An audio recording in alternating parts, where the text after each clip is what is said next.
I'm 73 years old, and I'm about to tell you something that might upset you. Everything you think you know about getting older is completely wrong. And the worst part, the people who should be telling you this, your parents, your teachers, society, they're either lying to you or they don't know themselves. You see, I spent the first 50 years of my life believing the same lies you probably believe right now. I thought I had it all figured out. I had the career, the house, the respect of my peers. But at 52, something happened that shattered everything I thought I knew. And what I discovered in the 21 years since then has completely changed how I see life, death, and everything in between. But before I tell you what happened, I need you to understand something. The reason I'm making this video isn't to impress you or to make myself feel wise. I'm making this because I'm running out of time and there are things you need to hear before it's too late. Not for me, for you. At 52, I had what doctors call a cardiac event. That's a fancy way of saying my heart tried to kill me. I was in a meeting discussing quarterly projections when suddenly the room started spinning. The next thing I remember is waking up in a hospital bed with tubes coming out of my arms and my wife crying in the corner. The doctor said I was lucky. I had just come face to face with my own mortality, and they called it luck. But you know what?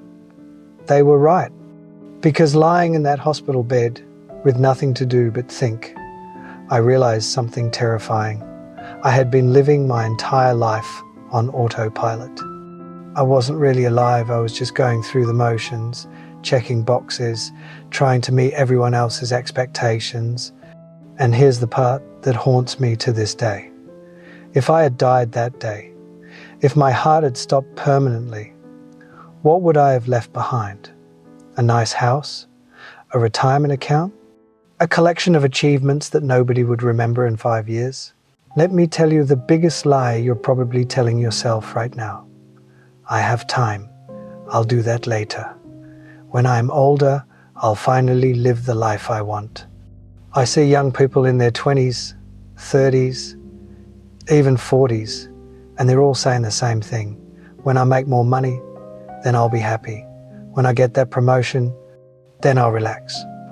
When the kids are grown, then I'll travel. When I retire, then I'll finally do what I love.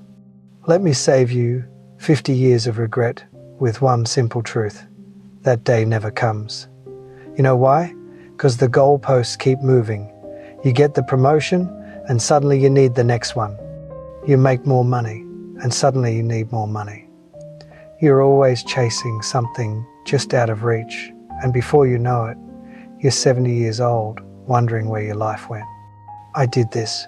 I spent 30 years climbing a ladder, only to realize when I got to the top that it was leaning against the wrong wall, and you can't climb back down and start over.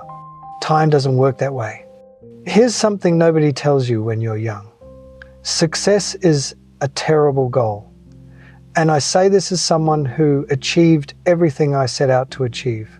I made partner at my firm, I bought the house, I had the respect of my colleagues. And you know what? None of it mattered. You achieve your goal, and for about 48 hours, you feel amazing. Then the feeling fades. You're back to baseline. Now you need a new goal, a bigger achievement, more validation. It's a hamster wheel. I had a friend who died 3 years ago at 68, worked 70-hour weeks his entire life, built a multi-million-dollar business, never took a real vacation, kept saying he'd slow down next year. Next year came and he had a stroke. At his funeral, his son said, "My father was a successful man, but I barely knew him." Is that the legacy you want? Your regrets won't be about the things you did wrong. They'll be about the things you didn't do at all. I don't lie awake at night thinking about failed business deals. Those don't matter. You know what keeps me up? The trip to Japan I never took because I was too busy. The relationship with my brother that I let deteriorate. The book I always wanted to write but never started. The time I didn't spend with my kids because I was working late. These things eat at you. the missed opportunities, the roads not taken, the love you didn't express, the risks you didn't take because you were afraid, the people you love, your parents, your siblings, your close friends. You think you have unlimited time with them. You don't. And one day, that time will run out. My father died when I was 45. We had a complicated relationship, and I was always too busy to really work on it. I kept thinking we'd have time to talk when I was less busy. We never got that chance. Heart attack, gone within hours. And you know my biggest regret? All the Sundays I didn't call him. All the times I was too tired to drive over for dinner. All the little moments I let slip away. There won't always be more. After my heart attack, I made big changes. Stepped back from work. Started saying no to things that didn't matter. Started saying yes to things I had put off for decades. In these last 21 years, I've learned more about life than I did in the previous 52. What matters is embarrassingly simple. Time with people you love. Work that feels meaningful to you. Experiencing things, not owning things. Creating memories. Being present. I know it sounds simple. When I was your age, I would have rolled my eyes. Sure, but I have bills to pay. And yes, you do. I'm not saying quit your job. I'm saying don't sacrifice what matters for what doesn't. Here's a question I want you to ask yourself, and I want you to answer it honestly. If you died tomorrow, would you be satisfied with the life you've lived so far? Not would people be impressed by your eulogy, not did you achieve enough, just would you be satisfied? If the answer is no, then what are you waiting for? What are you doing with your time that's so important that you're willing to gamble your one precious life on it? I'm 73 years old. I've been lucky enough to have good health since that heart attack. But every morning when I wake up, I'm aware that I'm on borrowed time. We all are, really. But most young people don't realize this. They think they're invincible. They think they have forever. You don't. I have grandchildren, 3 of them. And when I look at them, I see the same patterns I see in most young people today. They're stressed, they're anxious, they're chasing things that won't make them happy. They're making the same mistakes I made. And I try to tell them, I try to share what I've learned. But you know what? They don't really listen. Not because they're bad kids, but because they can't.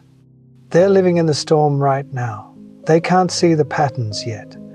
They think their situation is unique, that the old rules don't apply to them. That's why I'm making this video. Because maybe, just maybe, if enough people hear this message, someone will actually listen. Someone will make different choices.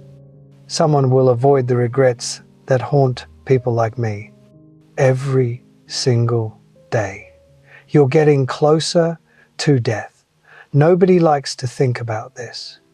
But you don't have unlimited time. Neither do the people you love. Your parents, if they're still alive, they're getting older every day. One day, probably sooner than you think, they won't be here. Your friends, your spouse, your children, none of these relationships last forever. So what are you going to do? Keep putting off that phone call? Keep postponing that trip? Keep telling yourself you'll make time later?